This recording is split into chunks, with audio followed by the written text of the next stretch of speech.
మాతృదేవో భవ, పితృదేవో భవ. నేను మీ శ్రీధర్. నా నెంబర్ 9295909819. ఇప్పుడు మనం చెప్పుకోబోయేటటువంటి విషయం ఏంటంటే 16వ తారీఖు మే నెల 2025 నుండి 31వ తారీఖు మే నెల 2025 వరకు, అంటే పక్ష ఫలితాలు 16 రోజుల పాటు వస్తుంటాయి. పక్షం అంటే నెలలో సగభాగం అని అర్థము.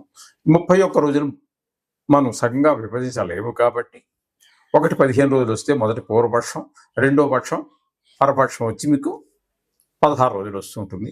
ఆ విధంగా ఈ రెండో పక్షం యొక్క మే నెల రెండో పక్షంలో జరగబోయేటటువంటి ఏ రాశుల వారికి ఏమేమి జరగబోతుంది అనేటటువంటిది సశాస్త్రీయమైన పద్ధతిలో తెలుసుకునే ప్రయత్నం చేద్దాము.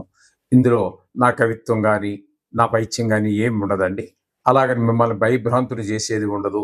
మిమ్మల్ని ఊరికే లేనిపోనివి ఏవో ఆశలు కల్పించేసి వాటి మీద మిమ్మల్ని తర్వాత ఆశలు నెరవేరక మనసు నీరుగారిపోయేటువంటి పరిస్థితులు కూడా ఏమీ సంబంధం లేదండి. శాస్త్రం ఎంతవరకు చెప్పిందో అంతవరకు చెప్పడమే నా ధ్యేయము. ఇక ముందు కూడా అలాగే జరుగుతుంది. దీంట్లో నా ప్రమేయం అంటూ ఏమీ ఉండదండి. మీన రాశి వారికి 16వ తారీఖు మే నెల 2025 నుండి 31వ తారీఖు మే నెల 2025 వరకు గోచార ఫలితాలు ఏ విధంగా ఉన్నాయో తెలుసుకునేటువంటి ప్రయత్నం చేద్దాము. జన్మంలోనే శని భగవాను యొక్క సంచారం జరుగుతూ ఉన్నది. ఇది కూడా ఏళ్ళనాటి శనికి సంబంధించినటువంటిది. జన్మంలోనే కాబట్టి, తనుభావం కాబట్టి ఎక్కువగా అనారోగ్యాలు పొడ చూపేటటువంటి అవకాశం ఉన్నది. గాయాలు అయ్యేటటువంటి అవకాశం ఉన్నది. ఆలోచన విధానం సరియైన విధంగా ఉండకపోవచ్చు. చెడు వైపు ఎక్కువ ఆకర్షితులు కావచ్చు. కాబట్టి తగు జాగ్రత్తలు తీసుకోండి. శని భగవాన్ ప్రార్థన చేసుకోండి. ఇకపోతే జన్మంలోనే శుక్రుడు మాత్రం సుఫలితాలు ఇస్తాడు అని అందులో సందేహం లేదు. ఇక్కడ మనసు బాగుంటుంది, ప్రవర్తన బాగుంటుంది, మంచి ఆలోచనలు వచ్చే విధంగా శుక్ర భగవాను ప్రయత్నం చేస్తూ ఉంటాడు. ఇకపోతే రాహు కూడా ఒక రోజు ఉంటాడు. పక్షం రోజుల్లో రాహు ఒక రోజు ఉండడం అనేది పెద్ద విశేషం ఏమి కాదు. ఆ ఒక్క రోజు కూడా మీకు సుఫలితాలు అయితే ఇవ్వడు. అలాగే మిగతా రోజులు ఏమయ్యాయన్నట్టయితే వ్యయంలో ఉన్నాడు ఆయన. మీనం నుంచి కుంభంలోకి వచ్చాడు. ఆయన ఇప్పుడు వక్రగతే కదండి, అంచేత కుంభంలోకి వచ్చాడు. ఆ కుంభంలోనే మిగతా ఒక్కరోజు తీసేసినట్టయితే మిగతా 15 రోజులు కూడా కుంభంలో వ్యయ స్థానంలో ఉన్నాడు కాబట్టి ఖర్చు ఎక్కువ పెరుగుతూ ఉంటుంది. అలాగే శత్రుభయం పెరుగుతుంది, మనోవిచారం పెరుగుతుంది. అలాగే కొంతమందికి భార్య పోవచ్చు, కొంతమందికి కారాగార శిక్ష పడవచ్చు. పరమ దుర్మార్గులు ఉంటారండి. ఎందుకంటే రాశిగత ఫలితాలు ఇవి, కోట్ల మందికి సంబంధించినటువంటి వ్యవహారం. కొంతమంది కారాగార శిక్ష పడవచ్చు, కొంతమంది ధన నష్టం జరగచ్చు. ఈ విధమైన ఫలితాలన్నీ కూడా రాహు వల్ల జరుగుతూ ఉన్నాయి వ్యయ స్థానంలో సంచారం చేసేటప్పుడు.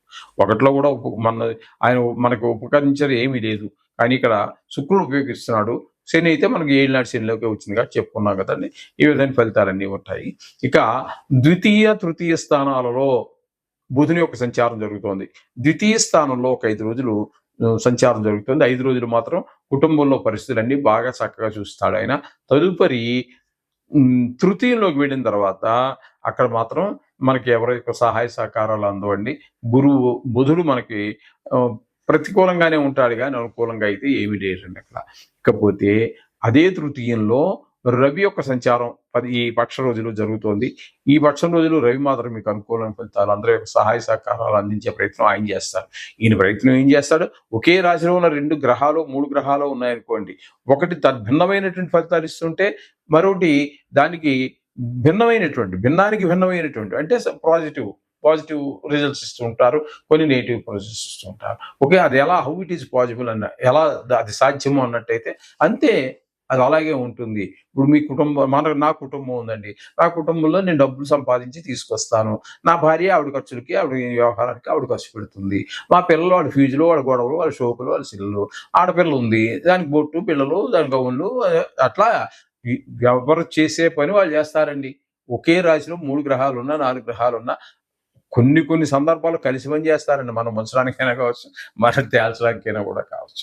ఈ విధమైన పరిస్థితులన్నీ కూడా మనకి వస్తూ ఉంటాయి. ఇకపోతే చతుర్థంలో గురువు ప్రతికూలమైన ఫలితాలే ఇస్తూ ఉన్నారు, అనుకూలమైన ఫలితాలు అయితే రావండి. ఇక్కడ విద్య విషయంలో కానివ్వండి, తల్లి గారితో మనకున్న అనుబంధం కూడా అంత పెద్దగా మనం చూపించలేకపోవచ్చు.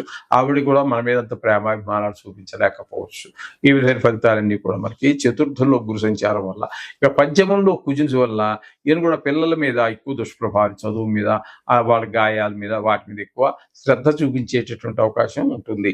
ఇకపోతే 6వ స్థానంలో కేతు సంచారం మాత్రం 15 రోజులు జరుగుతుంది. ఒక్కరోజు 8వ స్థానంలో జరిగినప్పటికీ 6వ స్థానంలో మాత్రం మంచి శుభప్రదమైనటువంటి ఫలితాలు ఇస్తాడు కేతు సంచారం. దాని ద్వారా ఆరోగ్యం బాగుంటుంది. ధనానికి లోటు లేకుండా చూసే బాధ్యత కూడా ఆయన తీసుకుంటారు. మనం ఎవరికైనా అప్పు ఇవ్వాలన్నా ఇచ్చేయగలుగుతాము. అప్పు తీసుకుందాల్సిన అవసరం వచ్చి తీసుకోవాలనుకున్నా కూడా చాలా మంది మనకు సహకరించేటువంటి అవకాశం స్పష్టంగా గోచరిస్తోంది. ఈ విధమైన ఫలితాలన్నీ కూడా మీన రాశి వారికి కలుగుతూ ఉన్నాయి. జత కొన్ని గ్రహాలు అనుకూలత, కొన్ని గ్రహాలు ప్రతికూలత ఉంటుంది. ఇదేంటంటే కొన్ని రాశులకి కొన్ని గ్రహాలు ఎక్కువ అనుకూలత, తక్కువ అనుకూలతగా ఉండే, ప్రతికూలతగా ఉండే తక్కువ, ఇలా రాశిని బట్టి మారుతూ ఉంటాయి. కాబట్టి ఏదేమైనప్పటికీ ప్రతి రాశికి కంపల్సరీగా తప్పకుండా అనుకూల ప్రతికూల గ్రహాలు ఉండనే ఉంటాయి. కాబట్టి దీని గురించి ఏం కంగారు పడక్కర్లేదు. ఇది కేవలము రాశిగతమైనటువంటి ఫలితాలు మాత్రమే. మీకు వ్యక్తిగతమైన జాతకం, date of birth, time of birth, place of birth పెట్టుకున్నట్టయితే, దాని పూర్తి జాతకం రాయించుకుంటే, దీన్ని గోచార ఫలితాలు ఎప్పటికప్పుడు దానికి అనుసంధానం చూసుకుంటే మంచి రిజల్ట్స్ వస్తాయి. అంతేగాని దీన్ని చూసి కంగారు పడక్కర్లేదు. దీన్ని చూసి ఊరికే సంబరపడిపోనక్కర్లేదు. కంగారు పడద్దు, సంబరపడద్దు, రెండు లేవండి. చాలా తక్కువ కంగారు, చాలా తక్కువ సంతోషం మాత్రమే పడండి. వ్యక్తిగత జాతకం తీసుకున్నట్టయితే దాన్ని బట్టి మనం ఎంత సంతోషపడినా, ఎంత కష్టపడినా, కష్టమే ఉందండి. దానికి కూడా పరిష్కారాలు ఆ మహానుభావులు చెప్పారు, అవి చేసుకుంటాం. కొంతవరకు దారిలోకి తెచ్చుకుంటాం. కొంత పూర్తిగా తెచ్చుకోలేకపోయినా కొంతవరకు మనం దారిలో తెచ్చుకునే అవకాశాన్ని మనకి ఈ జ్యోతిష్ శాస్త్రాన్ని అందించినటువంటి ఆ మహానుభావులే మనకి ఆ పరిష్కారాలు కూడా చెప్పి మనం దారి తెచ్చేటటువంటి ప్రయత్నం చేశారు. వారందరికీ నమస్కరిస్తూ శుభం భూయాత్. 16వ తారీఖు మే నెల 2025 నుండి 31వ తారీఖు మే నెల 2025 వరకు పక్ష ఫలితాలు ఏ విధంగా ఉన్నాయో తెలుసుకునేటటువంటి ప్రయత్నం చేద్దాము. ఇక్కడ కుంభరాశి వారికి జన్మంలోనే రాహువు వల్ల అన్ని దుర్మార్గపు ఆలోచనలు, అంటే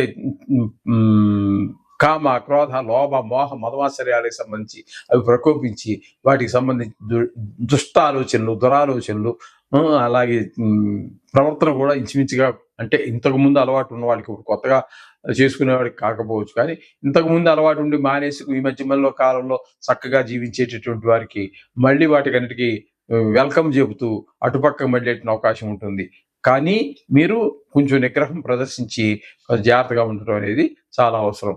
ఇకపోతే ద్వితీయ స్థానంలో శుక్రుడు కనుక సంచారం చేస్తున్నాడు. శుక్రుడు ఈ సంచారం శుభప్రదమైన ఫలితాలు ఇస్తూ ఉంటుంది. ధనానికి లోటు ఉండదు. అలాగే మాట విషయంలో కూడా చాలా బాగుంటుంది. కుటుంబం కూడా చాలా బాగుంటుంది. మీకు ఇంకా లలిత కళలకు సంబంధించి వీటికి గురించి ఏమైనా ఉన్నట్టయితే వాటిలో మంచి మీకు ఒక షెల్టర్ దొరుకుతుంది వాటి గురించి. అలాగే షేర్ మార్కెట్లో పెట్టుబడి పెట్టే వారికి, సినీ రంగం వారికి, టీవీ రంగం వారికి, సోషల్ మీడియా వారికి, ఇట్లాంటి వారికి కూడా చాలా మంచి అవకాశాలన్నీ శుక్ర భగవానుడు కల్పిస్తాడు. ఇకపోతే ద్వితీయ స్థానంలో శని యొక్క సంచారం, ఈయన కూడా 2 కుటుంబ స్థానంలో ఉండటం ద్వారా పిల్లలకి గాయాలు అవటము, వాళ్ళు చదవకపోవటము, అట్లాగే కొంచెం వయసును బట్టి కూడా ఉంటుందిలేండి.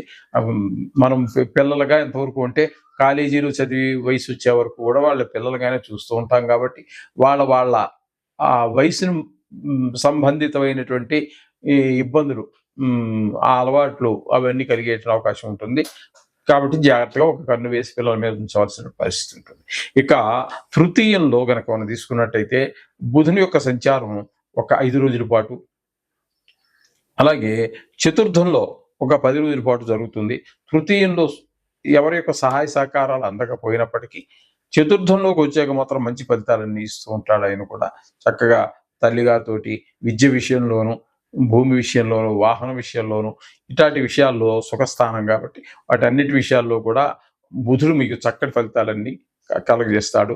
అయితే రవి కూడా అక్కడే 4వ స్థానంలో సంచారం చేస్తున్నారు. రవి 4వ స్థానంలో శుభప్రదమైనటువంటి ఫలితాలు ఉండవండి. ఇప్పుడు మనం బుధుడు ఏవైతే శుభ ఫలితాలు ఇస్తాడని చెప్పుకున్నామో వాటన్నిటికీ విరుద్ధమైనటువంటి ఫలితాలతో పాటు కొంత అనారోగ్యాలను కూడా కలగజేసే అవకాశం సూర్య భగవానుడు కలగజేస్తాడు. ఇక 5వ స్థానంలో గురు సంచారం మంచి ఫలితాలు ఇస్తుంది. అందరికీ దైవభక్తి పెరుగుతుంది. మీరు వెళ్ళాలక్కర్లేదు, ఎక్కడికో వెళ్ళాలనుకున్నా కూడా ఎందుకులే అక్కడికి వెళ్ళటం, ఇక్కడికి ఈవేళ గుడికి పోతే బాగుంటుందని చెప్పేసి గుడికి వెళ్ళేటటువంటి ఆలోచనలో ఉంటారు. గుడికి వెళ్తారు, దర్శనం చేసుకుంటారు, మంచి ఫలితాలు పొందుతారు. అలాగే సంతానం కూడా బాగా చదువుతారు. వాళ్ళకు కూడా దైవభక్తి పెరుగుతుంది. కొంచెం చెడు స్నేహాలు, మంచి స్నేహాలు చేస్తూ ఉంటారు. అలాగే మంచి పేరు ప్రఖ్యాతులు కూడా మీకు కావచ్చు, పిల్లలకు కావచ్చు వచ్చేటువంటి అవకాశం ఉంటుంది. ఇక 5వ స్థానంలో 6వ స్థానం కనుక తీసుకున్నట్టయితే 6వ స్థానంలో కుజుడు మాత్రం అనుకూలమైనటువంటి ఫలితాలు ఇస్తాడు. ఆరోగ్యం ఉంటుంది. ధనానికి లోటు లేకుండా కాపాడతాడు కుజ భగవానుడు. 7వ స్థానంలో కేతు సంచారం తీసుకున్నట్టయితే భార్యాభర్తల మధ్యన, అలాగే జాయింట్ వ్యాపారం చేసే వారి మధ్యన అభిప్రాయ భేదాలు తప్పితే ఉపకారం జరిగేటటువంటిది ఏమీ లేదు తద్వారా. అంచేత ఈ విధంగా ఈ గ్రహాల యొక్క సంచార ప్రభావం ఈ కుంభరాశి వారికి ఉన్నది. చేత కొన్ని గ్రహాలు అనుకూలత ప్రతికూలత సహజం కాబట్టి నవగ్రహ మంత్రాలు చేసుకుంటూ ఉండండి. గుళ్ళకు వెళ్తూ ఉండండి. ఈ వారంలో అంటే ఈ పక్షపత్యాల్లో ఈ పక్షం రోజుల్లో ఈ 15 రోజుల్లో వచ్చేటటువంటి హనుమ జయంతి, సంకష్టార చతుర్థి, మాస శివరాత్రి వీటినన్నిటిని బాగా ఉపయోగించుకోండి. తద్వారా కూడా మీకు కొన్ని కష్టాల నుంచి మీరు బయటపడే అవకాశం ఉంటుంది. చాలా మంచి ఫలితాలు కూడా పొందే అవకాశం ఉంటుంది. ఈ విధమైన ఫలితాలన్నీ కూడా మనం కుంభరాశి వారికి చెప్పుకోవచ్చు. శుభం భూయాత్.